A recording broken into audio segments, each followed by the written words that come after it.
Iran পারমাণবিক অস্ত্র তৈরি করছে এমন কোনো প্রমাণ পাওয়া যায়নি বলে জানিয়েছে জাতিসংঘের পরমাণু তদারকি সংস্থা আন্তর্জাতিক পরমাণু শক্তি সংস্থা। এক বিবৃতিতে বিষয়টি নিশ্চিত করেছেন সংস্থার মহাপরিচালক রাফায়েল গ্রোসি।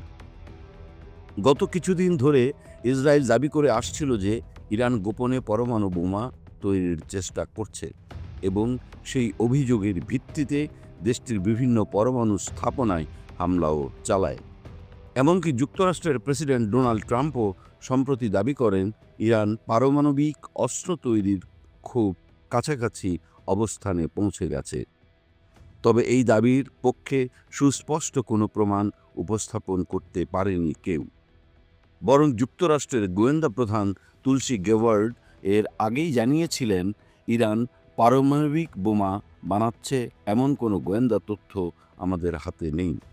এই অবস্থায় জাতিসংঘের পর্যবেক্ষক দলের সর্বশেষ মূল্যায়নে বলা হয়, ইরান পারমাণবিক অস্ত্র তৈরি করছে এমন প্রমাণ আমাদের হাতে নেই। সংস্থাটির প্রধান রাফায়েল গ্রোসি বলেন, ইরান হয়তো উচ্চমাত্রায় সমৃদ্ধ ইউরেনিয়াম মজুত রেখেছে, কিন্তু সেটিকে কার্যকর পরমাণু অস্ত্রে রূপান্তর করতে হলে আরও জটিল প্রযুক্তি ও ব্যাপক পরীক্ষার প্রয়োজন।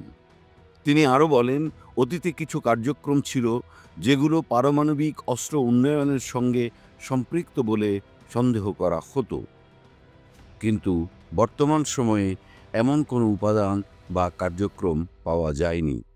ইরান তার অবস্থানে অটল থেকেছে যে তাদের পারমাণবিক কর্মসূচি পুরোপুরি শান্তিপূর্ণ এবং আন্তর্জাতিক আইনের আওতায় পরিচালিত।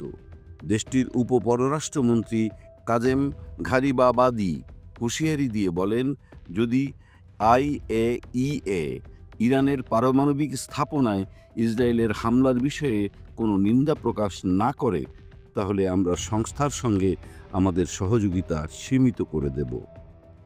বিশ্লেষকরা বলছেন, এই পরিস্থিতি মধ্যপ্রাচ্যে উত্তেজনা আরও বাড়াতে পারে যদি আন্তর্জাতিক সংস্থাগুলো নিরপেক্ষ ও কার্যকর ভূমিকা রাখতে না পারে।